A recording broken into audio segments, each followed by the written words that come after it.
Good evening, everyone. Welcome to Inside Israel with Joel Chasnoff. I am Joel Chasnoff. As I said, coming to you from New York City after stops in Toronto, Baltimore, and DC over the past week. Today is March 5th, 2024. And before I intro the title of tonight's broadcast, I do want to say welcome to some new joiners, new listeners. I know we had a lot of new people sign up this week, and this might be your first time here. And if it is, I just want to give you a short overview of what it is that I'm trying to accomplish here with Inside Israel. I'll start by saying what I'm not trying to do, and I'm not trying to just repeat the news that you could literally get in dozens of other places. I don't want to just throw the same old headlines at you. What I do want to do is try to make sense of the news that you are hearing. Specifically, what does this news mean to Israelis, to the people who are living in Israel? How is it affecting them? What are they talking about? And it could be that some of the news stories that are a very big deal here in North America really aren't registering with Israelis at all. Not that they don't know about them, but it's not nearly as important as what they are talking about and what they are thinking. So, really, I'm trying to bring you a bit of Israel from the Israeli point of view. And what makes the show unique, I think, also is the questions that you can send in. Sometimes they go in the chat as well. And if I can navigate those, I always try to answer. But the best way to send your questions is through email or just by replying to the newsletter I send out when you get the link. And I think that gives this an interactive quality as well, and also a sense of community that people are starting to know each other and to hang out with each other a little bit after the broadcast itself. So, welcome to Inside Israel if this is your first time. Tonight's show is titled The Ass Before You and Me. When I was a kid growing up, my dad would always say that when you assume, you put the ass before you and me. And I always thought he was so clever and so funny for making up this expression. And I'm sure many of you have heard this expression. It turned out he didn't make it up. But kids, boys idolize their dads. And I thought he was the greatest for coming up with that expression. But it really represents the heart of what I want to talk about tonight, which is assumptions. Assumptions are very dangerous. And I want to look at a few of the assumptions behind everything unfolding in Israel right now and really examine them and consider whether or not they are actually true. First of all, if we believe assumptions without questioning them, it can literally cause us to follow the wrong policy and to make poor decisions and to simply believe a narrative that isn't actually true.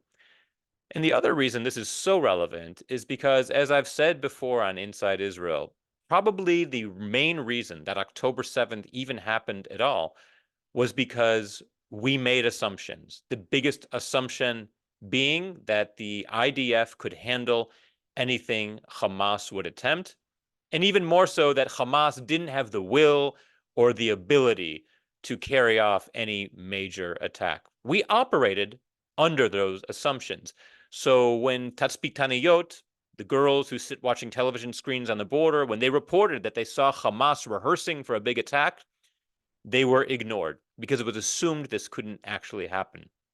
When a senior intelligence officer discovered a plan called Jericho Wall this summer in July, that was literally a blueprint for what Hamas was planning to carry out, her assessment was dismissed as fantasia, as a fantasy, because again, we assumed that Hamas simply wasn't capable. We also assumed they didn't actually want that they were content receiving money from Israel and other countries for support and being in charge of Gaza. And because of these assumptions, October 7th was able to happen. So, what I want to do right now is look at some of the assumptions that are floating around right now and maybe introduce to you the concept that perhaps some of these assumptions aren't true. And then what are the consequences if they are not? Okay, so the first assumption: Hamas wants and needs a ceasefire before Ramadan. If you listen to the news here in the US, certainly, they always mention the approach of Ramadan on March 10th, that we're hoping to get a ceasefire by Ramadan, the holiest holiday on the Muslim calendar. And the assumption is always that Hamas and the Islamic people want this ceasefire so that they can properly respect their holiday and observe their holiday, and that they want this ceasefire to be worked out by them so that they can have somewhat of a normal holiday without the war happening. And Ramadan is held up as this benchmark of time that we need to get the ceasefire negotiated by then. And that's the assumption that everyone has. And I really want to question this assumption on two levels. First, that Hamas even wants a ceasefire at all. And secondly, that it wants it before Ramadan. Personally, I think the opposite. I think Hamas does not want a ceasefire before Ramadan. And here's why. What could be better for their cause than the, in quotes, mighty Zionist army slaughtering, attacking, killing during their holy days of Ramadan? The optics of that would so play in their favor. And we already know that Hamas, at the end of the day, does not care about the well-being of the citizens, the civilians in Gaza. So what reason would they have to want a ceasefire by Ramadan? The leadership of Hamas is, for the most part, safe and hiding out. They're either underground in Gaza or they're out of Gaza altogether. I believe they want Israel to attack Rafiah. This is the last really big area of Gaza that the IDF has not penetrated yet. This is in the south. I believe Hamas wants the IDF to attack Rafah during Ramadan because the optics would reflect so poorly on Israel. And in many ways, Hamas is clearly winning the PR war right now.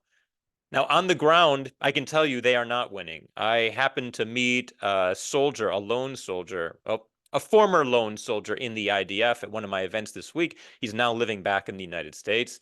But he had gone over for a period to serve in the reserves as part of this war in Gaza. And he told me that Hamas is cowards, that they have no plan. They're just stepping out of buildings and firing randomly, but they're not organized. They're really falling apart at this point. So their hope right now is not to win the war on the ground. I think they have to be delusional if they think they're going to win the war against the IDF on the ground or underground in Gaza. What they can win is the PR war, and nothing would help their cause more than the IDF attacking Rafiah in the south, where there are over, 1.2 million Palestinians right now, and already a humanitarian crisis. Those optics would greatly favor them. So I do not think there will be a ceasefire before March 10th, which is the start of Ramadan. Because if Hamas really wanted one, they would have had one by now. I do not think they want one. Maybe I'm wrong. Maybe we will see a ceasefire and hostages released. I would love, believe me, to have hostages released. But my intuition is that Hamas wants us to attack because it plays right into their hands. And it really is win-win. If we do attack, they win. And if we don't attack on Ramadan, because we've been saying if by Ramadan there's not a ceasefire, we will attack. If we don't, we look like cowards. We look like we back down and they got the better of us. So they have the upper hand in terms of the optics right now. And that's why I think they want us to attack Rafiah during Ramadan. Number two assumption. The Israeli army should start drafting the Haredim, the ultra-Orthodox. Now, in past broadcasts, we've talked about this a lot. Just some quick numbers. The regular soldiers who are drafted into the army, the males serve 2 years and 8 months, but they recently had their service extended to 3 years, so an extra 4 months for all young men entering the IDF. And they've also started recruiting young men and cutting their gap years early. Those in the Mechina gap year program, those are ending early in April, not in June, so that they can draft into the army early. And they've also raised the age for military reserve duty so that people are serving longer in the reserves. Meanwhile, in 2023 alone, 66,000 ultra-Orthodox Jews received exemptions from serving in the IDF. So it really is an imbalance. It really is unfair that this segment of the population is not contributing to the defense of the country. They are not losing their lives in Gaza. They are not getting injured the way the other soldiers are. So this is a big point of contention in Israel. It's been this way for 75 years. And it really looks like we actually might have a change come soon, where finally we start drafting Haredi soldiers into the IDF. And I want to just pause a second and question the assumption that this is necessarily a good thing. Now, don't get me wrong. I absolutely believe that the ultra-Orthodox need to contribute to the well-being of the country. The words that are used to describe the ultra-Orthodox in Israel are often parasite, pariah. I don't want to label anyone, but I will say in many ways, I agree with those terms because they are not serving in the military. 50% of the males in the ultra-Orthodox population are not even in the labor force, and yet they receive a lot of money for yeshiva studies. They receive a lot of money for each child they have. So it really is a group of people, 13% of the country, who are feeding off the state. So I believe that they need to contribute. However, the idea of putting them into the army might not necessarily be the best idea. And here's why.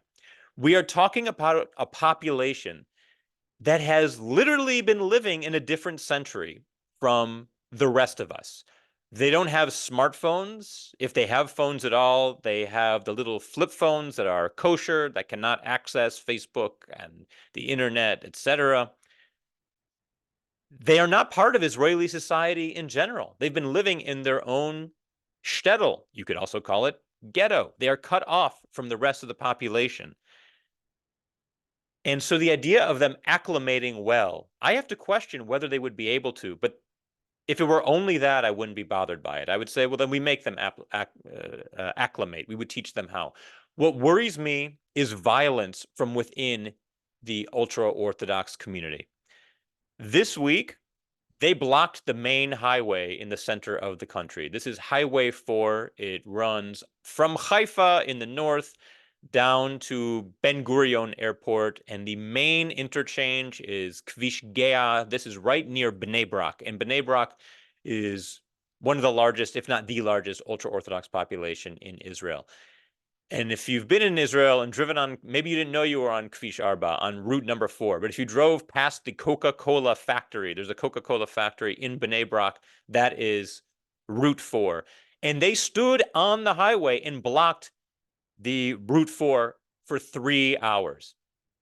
My own daughter was serving on an army base nearby in Ramat Gan, and after a very long workday, working on getting money to the hands of women and children whose husbands and fathers are off fighting in the reserves, she got a ride home from the army, and she had to sit in traffic for 3 hours while the ultra-Orthodox sat down in the middle of the road. And we're talking hundreds, not just a few, hundreds, dancing in the middle of the road, confronting police officers physically, hitting police officers. And they have not hesitated in the past to be violent as well. And the idea of handing them weapons and weaponizing them, I'm not so sure we should do that. It actually frightens me. So I think we need to re-question the assumption that putting them in the army is necessarily the best thing. Perhaps they could serve in non-combat roles or in other, it's called Sherut Le'umi, service to the country roles, doing volunteer work. But we need to be very careful before we arm them, because these are people who have used violence without arms in the past and who could, if we gave them arms, act in a violent manner toward their fellow Israelis, their fellow Jews. And why were they in the road, blocking the road? It's because they didn't want to be drafted. They were protesting the idea that the Knesset is now considering drafting them into the army, and they don't want to be drafted. And so they resorted to the actions I just described. We need to think very carefully before we put them in. Now, the plans that have been proposed are to not draft 60,000 ultra-Orthodox when we do. It would be to draft 5,000 in the first year and then increase that to 10,000 the next year and then 15,000 until finally in 8 years, we will be drafting between 40 and 60,000 per year. And still, the all-stars, the really wonderful all-stars of the elite studiers of Torah would still be given an exemption to study Torah, because one of the original motivations for this was that during the Holocaust, we lost that beautiful tradition of Torah study. And so they were given exemptions when Israel was founded so that they could continue on and rebuild this community of Torah study. But at that point, they were 2% of the population, not the 13% that they are now. And so it's a different situation on the ground. Okay. Situation number 3 that we need to question the assumption. We need to question the assumption that the United States will always, at the end of the day, support Israel. We're starting to see a turn here in the US, and I just arrived in the US 3 weeks ago today for this leg of the book and comedy tour, and I'm really, really shocked by how the narrative is being portrayed in the media here. I'm also really shocked by what I'm hearing from college students and also high school students as I meet them at some of my events, where they literally feel afraid to be Jewish on their college campuses and in their high schools. And I've heard stories of blatant anti-Semitism and anti-Israel action, even by school administrations in a high school. There's a high school in New Jersey where there's an Israel club, and they're not allowed to read their daily announcements over the PA system because the club is not supposed to be political. However, the Palestinian club is allowed to read their announcements. So I told this to a lawyer friend of mine in New Jersey to maybe litigate. But we're seeing this. We're seeing this all over.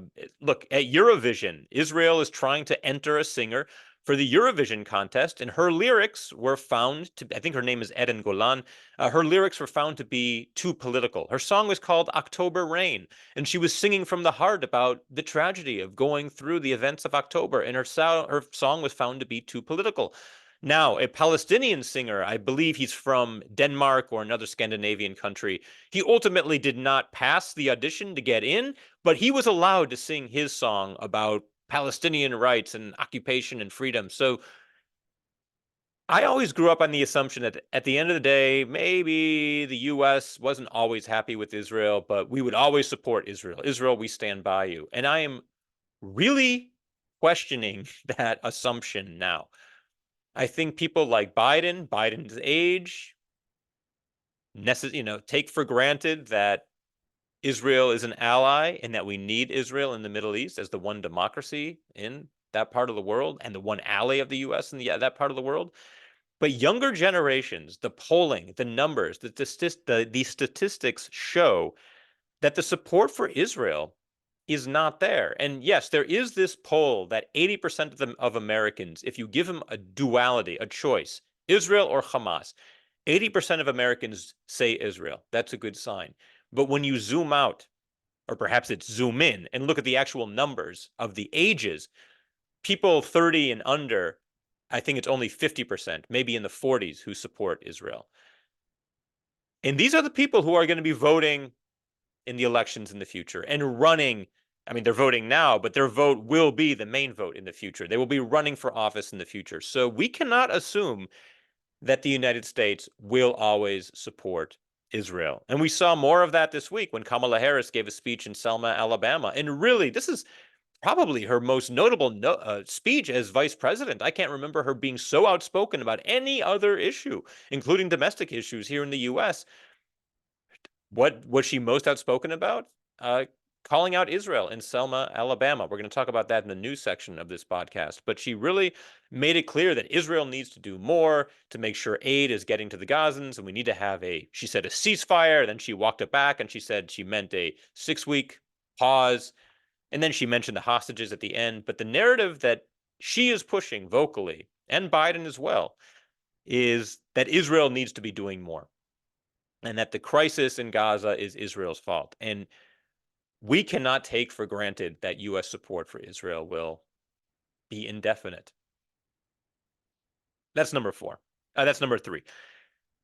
Number 4, that a Palestinian state would be a, quote, gift to the Palestinians. And we've talked about this before in the broadcast, but I just want to state it here as well.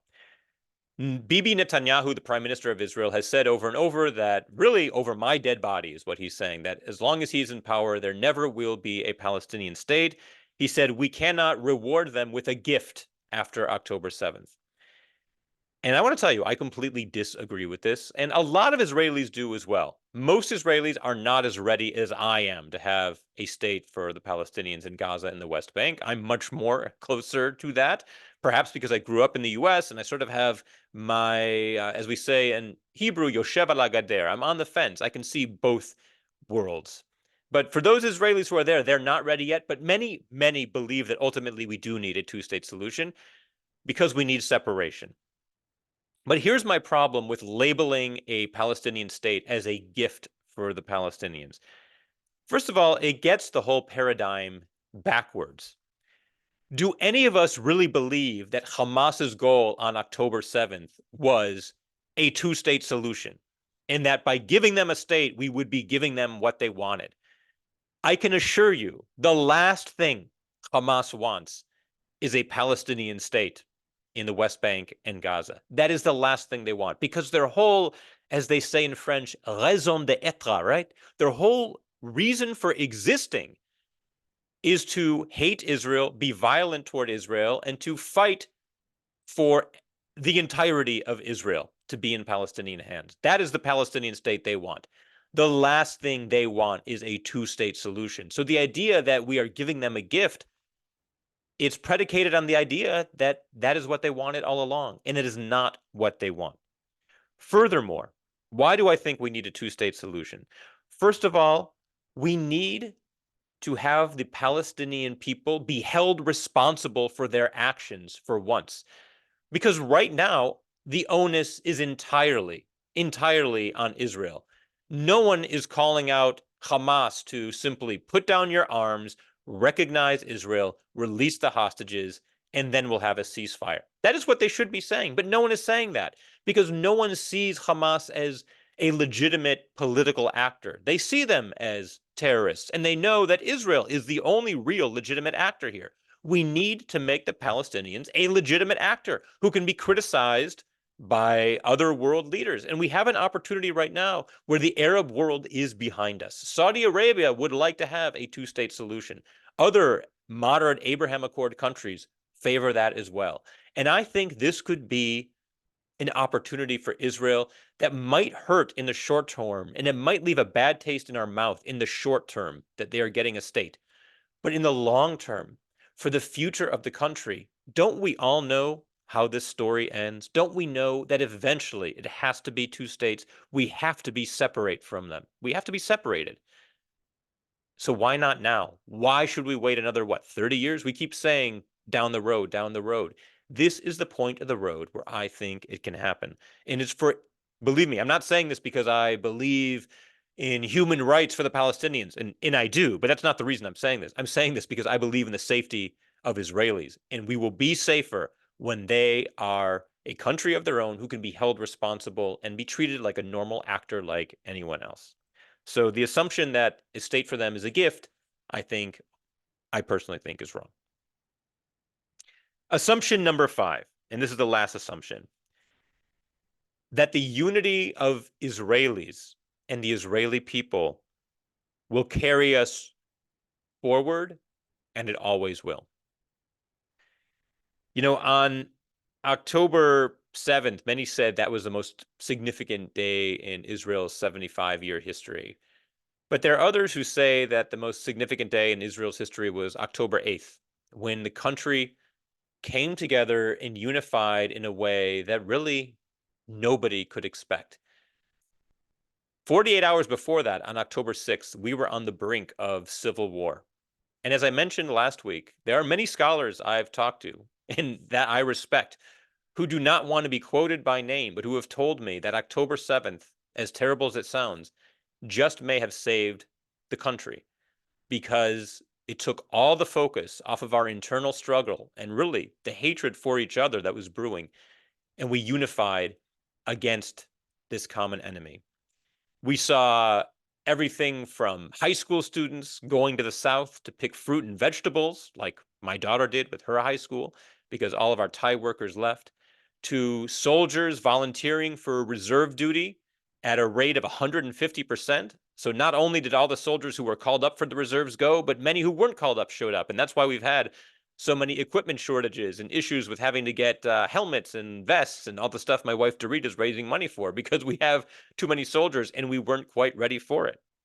We have high-tech workers who are developing apps to help soldiers get to their bases through volunteers, sort of an Uber for soldiers, where volunteer drivers would drive soldiers to their bases, and using AI to use facial recognition to determine which of the Nova victims had been kidnapped into Gaza and which had been killed. These were the civilians of Israel who were unifying together for a common cause. And I think our assumption is that, you know what? This is the best of Israel. This is what makes Israel special. And this is why Israel will always be strong. And for the first time, I, I just don't, I'm not saying we need to question it completely, but I don't want to take it for granted. I don't want to take it for granted that the unity of Israelis will always be there. And the reason why has to do with what I saw this week with the ultra-Orthodox blocking the highway that I told you about before. We have this segment of the population that is going to, they are becoming a wedge issue in Israel. And I've said before that I do think we could see Jew on Jew bloodshed, not just from the ultra-Orthodox, but also from the Jews in the West Bank. Any two-state solution would necessarily mean that we have to pull out some of our Jewish residents from the West Bank, which at the end of the day might be painful, but is the best thing for the long-term health of Israel. And when that happens, I can almost assure you that there will be violence from those West Bank residents, or some of them, on fellow Jews. So the idea that the unity of the Jewish people in Israel will always carry us forward, I don't think we should assume and take it for granted. We need to strengthen the unity and think very carefully about how we move forward and how we bring some of these extremists within our own population into the normal fold for the health of the country. All right, so those are the assumptions 5 that I wanted to question, and hopefully I've piqued a little bit of your own thinking and curiosity, and get you to consider the whole situation a little bit differently now that we've looked at some of the things we've assumed, but that might not necessarily be true. All right, some news items. As I mentioned, Kamala Harris called Israel out in Selma, Alabama. Why Selma, Alabama? This is a significant part of the story because it's the site of the bloody Sunday massacre in March of 1965. This was a civil rights event when police beat, whipped African-American Black citizens in Alabama.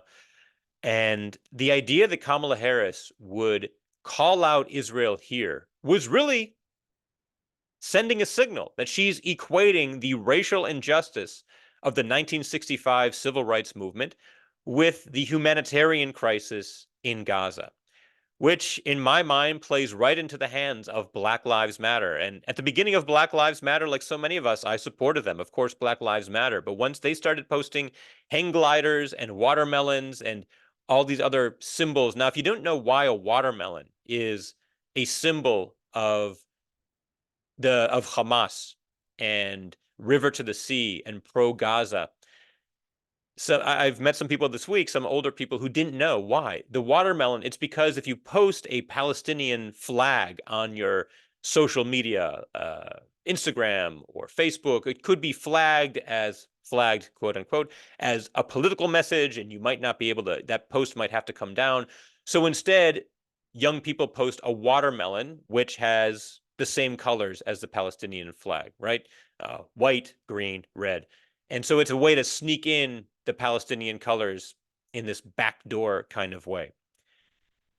And this is a huge message when Kamala Harris gives a speech in Selma and basically equates for everyone that what's happening in Gaza is equal to, paramount to, racial injustice in the United States during the civil rights era.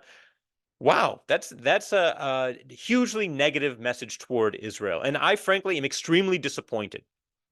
And I'll tell you why. Biden, Harris, everyone in the administration, they know what Israel is up against. They know that Israel is fighting one of the most lethal and horrific terrorist organizations ever to exist, certainly in the 21st century. They know that Hamas is embedded among the civilian population. They know that Hamas is looting the aid, that anytime we have sent aid into Gaza, Hamas loots it. We have video.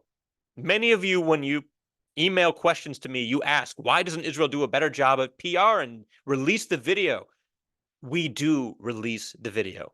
People don't want to watch it. They don't care. They already have the narrative in their head that Israel is the bad guy. Hamas, what I'm saying is that Biden and Harris and everyone in the administration, they know who Hamas is and they know what Israel is up against. And still, they're calling out Israel. And the only reason is because they have an election coming up. And at the end of the day, they are politicians who need to save their seats, literally and figuratively. That is why they are following the polls. Right now, it's looking very bad for Biden. If I had to put my money today, I would say he's going to lose. That could change. It may very well. But it is not looking good for him. And he cannot afford to speak his honest mind. But no one who knows the Middle East thinks that Israel really has a better option here in terms of the aid and how we're handling it. It's all looted by Hamas. We have video of that. We saw that in the stampede this week when everyone was quick to jump on Israel and accuse them of firing at Palestinians. Hamas often fires at Palestinians when aid is looted because of, again, the optics. But Kamala Harris made the speech for political reasons. So I think that's a very significant news event. Here's a news event that just finally got wrapped up today, and this relates to one of your questions about Ramadan. You know, there'd been this debate in Israel is how much access should we give to Muslims during Ramadan to the Temple Mount in Jerusalem, the Dome of the Rock, the Al-Aqsa Mosque? And Itamar Ben-Gvir, the head of the police, said that we should have no access, not even to the Arabs living within Israel. And then there were plans floated about of maybe only those over 60 years of age, or at the end of it, and it looked like Netanyahu was going to agree with Ben-Gvir, even though the head of the Shin Bet, that's the internal security service, sort of like the FBI here in the US. Even though the head of the Shin Bet, the head of the army, the head of intelligence were all telling Netanyahu, do not limit access to the Temple Mount, because if you do, it will play into Hamas's hands and into Iran's hands, and it will allow them to stir up perhaps an intifada within the West Bank. Do not limit access. But it looked like Netanyahu was going to limit access for political reasons. But just within the last few hours, he announced that he is not going to change the policy. And look, I've made this clear before. I'm not the biggest Netanyahu fan, but I do think he made the right choice here by not limiting access to the Temple Mount. As I've said before, support for Hamas has risen 300% in the West Bank since October 7th. It hasn't risen very much at all in Gaza, the people who are actually living under Hamas. But in the West Bank, it's risen 300% because they see Hamas as an idea of resistance. We don't want to give more reason for them to see Hamas that way. Now, the other side of this is we need to do a superb job of maintaining security during Ramadan. And let me just give you some insight here into what Ramadan is like in Israel. There's probably no way you would know this if you're living in the United States, but in Israel, Ramadan is always seen as a very dangerous time for Jewish Israelis. It's kind of like if you've ever been driving in your car and someone says, you know, we're going into a bad neighborhood, lock your doors. Ramadan is the bad neighborhood of the calendar in Israel. Every year on Ramadan, the number of terrorist attacks go up, the number of violent activities in the West Bank increase. During 2021, during Ramadan, that's when we had Guardian of the Walls. That was when there was really fighting between Israel's Arab population and Israel's Jewish population. I'm not even talking about the West Bank. I'm talking about Arab Israeli citizens within Israel. This all happens during Ramadan. And in general, in Ramadan, people in Israel are a little more hesitant to let their kids go out and ride buses alone, or they're a little more careful about where they go out in public and when. It's just seen as a period where, yeah, we know the weather is changing and we're more cautious. And so if we are no matter what happens, no matter what the policy was going to be on Ramadan and the Temple Mount, Israel needs to be extra, extra careful. And my words aren't going to make a difference here. They know this already. Security in Israel knows that Ramadan is a very tenuous period. But I wanted to share that with you because you might not know that the average Israeli is aware of when Ramadan is, and they see it as bad weather blowing our way. The next piece of news I want to share is that the Jerusalem City Council, as you remember, was it last week or 2 weeks ago that we had the municipal elections? I believe it was last week. As I change my location around North America, I forget what happened when, but we had city council elections, I believe, last week around Israel. These didn't get a lot of attention. There was not a lot of turnout. Turnout was below 50%, which I found disappointing. And the reason turnout was low was that these elections were supposed to be held in October, but they were delayed numerous times. And had they been held in October, these elections would have been a referendum on Netanyahu's judicial reform policy. But because they were delayed and delayed, we sort of lost a sense of urgency of these local elections. Now, the turnout was very low. Now, the one group of people in Israel who always manages to turn out for elections are the ultra-Orthodox, the Haredim. They always vote in large numbers. And for the first time, the Jerusalem City Council is now a majority ultra-Orthodox, Haredi. If you're not living in Israel, you might not realize sort of the arc of what's happened to Jerusalem over the last 40 years. When I was a kid visiting Israel when I was 10 years old, Jerusalem was a vibrant city and very diverse. Certainly, you had the ultra-Orthodox living in Mea She'arim and other neighborhoods, but you also had a really vibrant, secular Jewish population living in Jerusalem and nightlife. If you go there now, you will find that Jerusalem is very much a religious city. You still have some secular Israelis, but many secular Israelis have fled Jerusalem, have just moved elsewhere because it's become so religious. And we could see more secular Israelis leaving Israel now that the city council is a majority ultra-Orthodox Haredi. Why is that significant that it's ultra-Orthodox? Well, they control the finance, the education, and the construction, the city council does, in any city, including Jerusalem. So, for example, they can choose that money that used to go to an LGBTQ club at a high school will now go to a yeshiva club at that high school. Or, as happened a couple of years ago in Beit Shemesh, they could decide that we're changing this high school from a secular high school to an all-girls religious high school, etc. So this is a big deal that the City Council of Jerusalem is now ultra-Orthodox. And again, when you control the education, the construction, and most of all, the finances of the city budget, you basically control the city. And you could see Jerusalem now becoming more and more of a holy city. And I'm all for Jews having a place in the world where they can live as Jews unmolested for the first time in thousands of years. But I'm also hesitant to see it become a holy city. And just to give you a little background here, my wife, Dorit, grew up in Bnei Brak. And you've probably heard the name Bnei Brak. It's a huge ultra-Orthodox Haredi city right now. But back when Dorit grew up in the 70s and 80s, Bnei Brak was just, another suburb of Tel Aviv. Yes, you had some ultra-Orthodox, but you also had modern Orthodox, you had secular Israelis living there. And now it is pretty much completely ultra-Orthodox. We still go there on Friday nights to visit Dorit's mother and do Shabbat dinner with her. But when we get there, we either need to arrive before Shabbat or park far away. Why? Because the residents of Bnei Brak with the supervision and the approval of the city council, they put up gates on the roads so that you cannot drive your cars through Bnei Brak. And on the one hand, you can say, all right, it's a religious city, so they don't want people driving. But on the other hand, in a progressive modern country, to gate off certain roads for certain communities because of certain people, I don't know, that's a message too. And they will, if you do drive through, if you move the gate and drive, they have been known to throw things at your car or to hit your car as you drive past. So it's never happened to me, but it does happen. And so I think it is a big deal that the Jerusalem City Council is now ultra-Orthodox.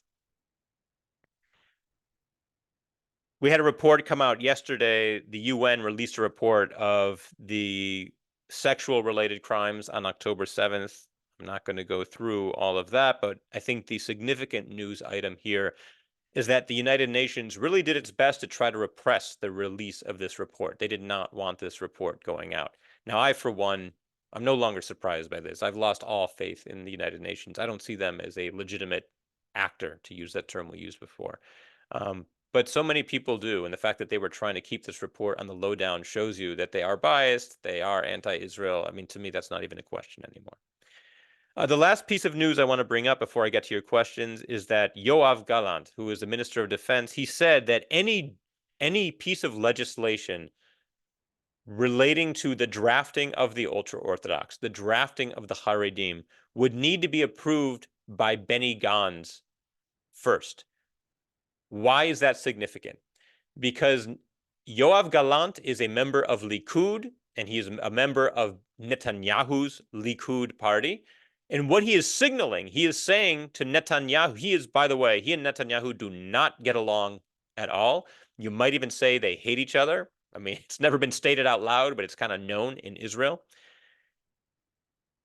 And what Gallant is saying is that I, as the Minister of Defense, am not going to pass any legislation unless the opposition party approves it as well. And the opposition party, they're the ones who are in favor of the legislation. Netanyahu does not want legislation that would draft the ultra-Orthodox. Why not? Because this would harm his coalition. It would harm the support he's getting from the right wing, the religious in Israel. So I think it's significant. You are starting to see a few breaks within the Likud party, and this is one of them. We're going to get to another very significant political event in a second. It relates to, well, it was going to be the third question, but I think we should make it our first question. So here is question number one. It's from Mandy in Springfield, Massachusetts. She wrote, this week, Benny Gantz met with Vice President Harris in Washington, D.C., and I will add that Benny Gantz is in London right now, meeting with British political leaders. So Mandy writes, as a member of Netanyahu's war cabinet, the prime minister can't be very happy about Gantz's visit.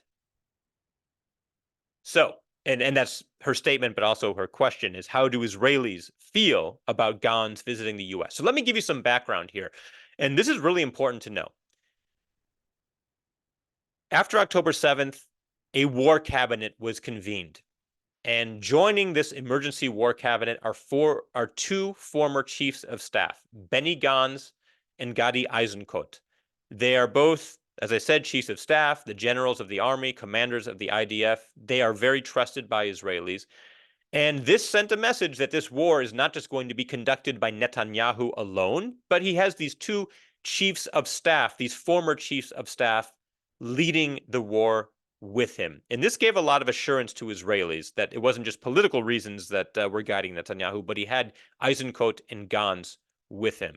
And I should note, as I've noted before, that Eisenkot lost his own son in this war, and a few days later he lost his nephew in this war.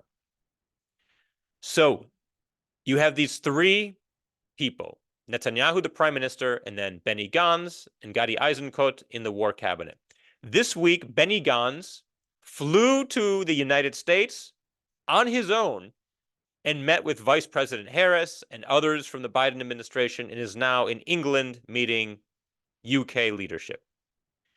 Netanyahu was supposedly furious when he heard that Gantz flew without official state orders, without permission. And he was quoted as saying he needs to know there's only one prime minister in this country. Now, Benny Gantz, you need to understand, is widely accepted in Israel as most likely being our next prime minister. Most Israelis believe that Netanyahu is finished, whether it will be in 1 week, which is unlikely, or in 2.5 to 3 years, which is more likely, though I'm not necessarily sure it'll be that long, that his career is over. And remember, he was the one who was prime minister on October 7th. A lot of his shenanigans related to judicial reform were led to our taking the eye off the ball leading up to October 7th. And many believe that Benny Gantz is most likely going to be the next prime minister. So Mandy is asking, what do Israelis think about the fact that Benny Gantz, without the blessing of Netanyahu, flew to the United States on his own and began meeting with the administration? Well, many Israelis believe that this is the right thing to do, that we need to start getting our message, getting ahead of our message, because one thing we've realized is that one of the reasons the world is so against Israel, and I think they're against Israel no matter what, but what makes it worse is that the face of Israel is Netanyahu. And Netanyahu is not liked or respected by so many leaders around the world. We need a better face.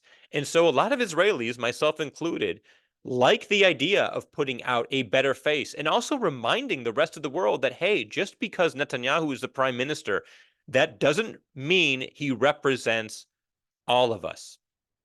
Now, to be fair, there are many who believe that this was the wrong maneuver, that you would never have the vice president of the United States fly to another country and start meeting world leaders without the president knowing. There are those who think that this is backstabbing and not appropriate. But there are plenty in Israel. Let me tell you, right now, Netanyahu's approval rating is in the 20%, probably 20%, maybe lower. Most people do not trust him. I'm talking 4 or 5% who actually say in a survey they trust Netanyahu when he delivers news about the war. And it bothers us that he is the face of our country. And so I personally think it's good that Israel is starting to sow relationships with world leaders and reminding them, hey, just because you have Netanyahu, that doesn't mean he speaks for all Israelis. So there's a shakeup going on. Let's be clear. This is a renegade move. I'm curious what will happen when Gantz returns to Israel. Okay. This question comes from Eyal. He says, first, I want to thank you for the weekly update. Sure, Eyal, and I know you're on tonight, so you're welcome. And second, I'm struggling with explaining to my kids about the situation in Israel. I have difficulties understanding myself what's going on as things are not according to the values that I grew up with. It looks like the country is moving in some direction where land is more valuable than human life. So what Eyal is referring to here is not not necessarily the war in Gaza, as far as I can read this, but more just Israeli policy in general, where we are allowing the Hilltop Youth to act violently toward Palestinians in the West Bank and to have no repercussions. Where the leadership of Netanyahu and others seems to be so right-wing and so extremist. And Eyal is doing some soul searching here, and he's kind of saying, what happened to the country, to Israel, that I grew up in? And he says he's 8th generation Israeli. It's a long time. And look, a lot of Israelis are asking ourselves the same questions, but we also know that the leadership of Israel does not represent who we are and who the majority of us are. The majority of us do not want our leaders to be or Netanyahu to be acting the way he is, specifically with regard to the the cabinet he's assembled with Itamar Ben-Gvir and Smotrich, who are racist and have said bigoted and racist things, to allowing the Hilltop Youth in the West Bank to vandalize and act violently toward Palestinians. I will say most Israelis are still in favor of the war and do not have problems with how the war is being carried out. Most Israelis do not feel, from the ones I'm talking to, most Israelis do not feel that we need to be doing more when it comes to aid and that we are not doing enough. We know that Hamas is looting the aid. that any aid that goes in is taken by Hamas, and that Hamas is embedded among the civilians. So in that sense, most Israelis by far still support the war and even want the war to continue in Rafah, this southern city on the border with Egypt, which is going to be very complicated. But I think we have Hamas against their backs against the wall, and we need to continue. But yeah, a lot of us, this is what I alluded to before, Eyal, when I said that the unity of Israelis, we cannot necessarily assume that it will always carry the country forward, because we are seeing these fissions right now, these breaks in the country between the ultra-Orthodox and the right-wing extremists, and then the more moderate secular Israelis, and also modern Orthodox Israelis who aren't nearly as extreme as the ultra-Orthodox. So we're seeing some of those breaks, and we're saying, hey, what kind of Israel are we living in? But we also, I think, I'm optimistic that the country will find itself again, will right its ship because I've spoken to enough experts who think in terms of the long term, not necessarily the short term. Ira writes in. He says, my family in Israel is very upset that the world sentiment is heavily on the side of the Palestinians. And his question is, why is the Israeli government allowing the starvation of children, or even the appearance of starvation? And no, I'd say it's real starvation. Why is the Israeli government allowing the starvation of children to be available propaganda? And more importantly, what can Israel do about it to change its PR? And he says, I thought Israel should have airdropped food long ago and then videotaped efforts by Hamas to kidnap the life-saving food that Israel was supplying. So I've been thinking about this, and here's my response, Ira. First of all, we have video, as I said before, of Hamas looting, and it hasn't made a damn worth of difference. The real mistake that Israel made is, and I don't know if we actually could have done better, but one of the mistakes we made is we didn't properly explain that the occupation has nothing to do with October 7th. In the mind of the world, October 7th is the result of Israeli occupation. So that anything that happens afterwards, whether it's murder, the murder of children, the kidnapping of hostages, rape, and other sexual crimes, any of that is a result. You brought this on yourselves. It's the result of occupation. Now, I don't know if we actually could have made clear that it's not, because there are some spokespeople who tried to convey that issue, but we did not. Let's put it that way. We did not convey that there's no connection between October 7th and occupation. We also made this war from the beginning about destroying Hamas and needing to make sure that Hamas will never carry this type of act out again. And believe me, that is a solid motivation for this war. But I'm not sure that's the message we should have sent to the world with our spokesman on CNN, MSNBC, and other outlets. I really wonder if we even are using the right spokespeople at all. The army spokesman, the men in suits, even Noah Tishby, are these the right spokesmen? My question is, what happened to Jewish values? Because the one gift we have given to the world is Judeo-Christian values. That is our gift to the world, and Jewish ethics. And this week, for the first time, I started asking, what if instead of these spokesmen, we had Rabbi Shlomo Riskin, or Rabbi Elliot Cosgrove, or some of these other rabbis, or women rabbis, even from the Orthodox movement? We now have Orthodox women rabbis ordained in America. What if they went on and tried to explain the situation, but tying in Jewish values and tying in the idea of Jewish ethics and Torah values, and reminding the world of the gift that we have given to the world? Because when we make it about violence and wiping out Hamas and destroying tunnels, it just plays into the narrative that the world has about us already. So I do have to question if maybe we're not using the right spokespeople. Now, would it even make a difference, or is the world just going to hate us no matter what? I don't know, but what happened to Jewish values? And would Jewish values, if we tried to communicate those, have made any of the difference here? Because right now, the image of Israel in the world is a violent settlers, occupiers, colonialists. That's not what Israel is about. And yet we sort of play into that stereotype with the spokesman that we put out there. All right. Let's take one more question before we close this one out. Eric writes in, while public opinion in Israel vis-a-vis Netanyahu may be waning, what is the overall sentiment regarding President Isaac Herzog, and how has it changed since the outset of the war? Well, the second part of that question first. It really has changed since the outset of the war. Isaac Herzog, or his nickname is Boogie. That sort of shows you how much respect we used to have for him, that we called him Boogie. He ran for prime minister a few years ago against Netanyahu, and he lost.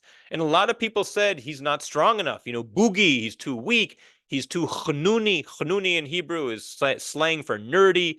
He's sort of this quiet, nebbishy guy. I mean, he's not Woody Allen, but Woody Allen-ish. He's thin. He doesn't project the idea of Israeli macho, speak your mind, machoism, the male Israeli. And he lost that election a lot. I think for many, one of the reasons was his wimpiness.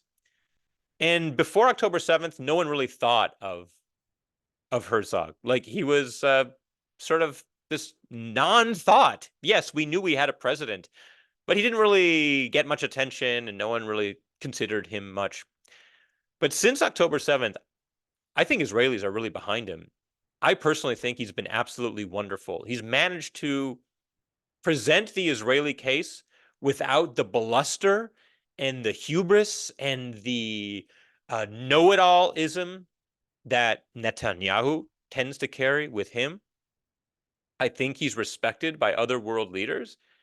And I wouldn't be surprised if many Israelis actually regret that we did not elect him prime minister instead. Now, I should say that Herzog's own son is serving in Gaza, or at least has been, as part of his reserve duty. So the same way our other leaders have had their children serving, like Eisenkot, Herzog does as well.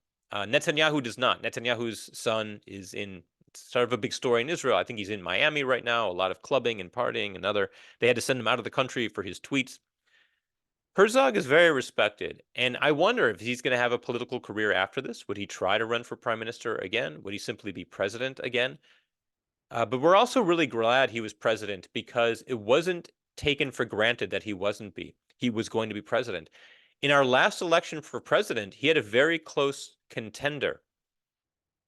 And I'm forgetting her name. I want to say Miriam, but someone can look it up. But she's a well-known mother in Israel who lost 2 sons in different wars, both serving in elite roles in the Golani Infantry Brigade. And she was running for president, and a lot of people supported her because she's very likable and just so Zionist and is positive despite the tragedies she's gone through.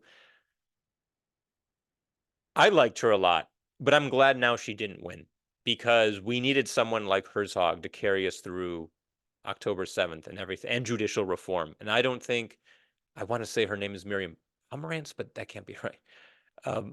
I don't think she would have been able to. She would have been a wonderful president during normal, happy times, but during the tumult that we've been experiencing over the past year and 2 months since judicial reform began, I don't think she would have had the experience, because she had no political experience before then. So I'm glad that Herzog is president. I'm curious what's happening next. And I don't know anyone who disapproves of him. Okay. So that closes out this week's episode of Inside Israel. As I do when I close, I want to remind you of a few logistics. First of all, I'm finalizing my spring tour. I am going to be here through the end of May. So if you want some sort of event in your community, something as large as a comedy gala or as small as a book event on Israel 201, which just won the National Jewish Book Award, reach out to me, and I'll put all my info here in the bottom so that you can know how to get in touch. Also, if you want to receive the link to this podcast in the future, if you're not already on my mailing list, please sign up for Hebrew is Magic at joelchasnoff.com. There's a page now, joelchasanoff.com/podcast, where you can watch the recording of last week's episode. You can also, it has links to Apple Podcasts and Spotify, so you can listen there. And it's also where you can sign up for my mailing list to get the links for this weekly broadcast that I do. If you do listen to the podcast on Apple or Spotify, please give it a rating, because when you rate it, it helps them send it out there. So ratings on Apple and Spotify are really helpful to me if you're willing. And questions. It's always easiest if you send your questions in by email ahead of time. That way I can research the answers, prepare a little bit, and it's a lot easier for me than navigating through the chat. So please go ahead and send your questions in, and my email address is there, joel@joelchasanoff.com. Now, I had put a question to you a couple weeks ago. Would you like some explainer episodes? Would you listen to an explainer episode if it weren't live, but I were interviewing someone or simply presenting some background on Israel? And a lot of you wrote in yes. And so I am going to start doing that. I'm going to do my best to start interviewing some experts about different aspects of Israeli life. I'll also be presenting some episodes on my own, explaining government and immigration to Israel and certain facets of Israeli society, which you might want to know more about. In a short slice, I'll give you that. And those would probably not be live. They would be up on Apple Podcasts and on Spotify. So those links are there if you want to subscribe. That is the best way to find out about those. And I just got a short note from Mandy from Springfield, Massachusetts. It turns out that Mandy is short for a man's name. Mandy is a he, him in Springfield, Massachusetts, not a her. Apologize to you, Mandy. Hope you forgive me. Guys, thank you so much for joining. I will see you next week on Inside Israel. Next week, the broadcast will most likely take place on Wednesday night, because I'm doing a show at the Jewish Educators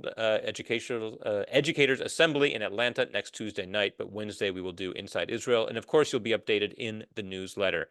Until then, have a wonderful week, a peaceful week. I'm Israel Chai, and I'll leave the chat open for a little bit so you can stay in touch with each other. Thanks for joining.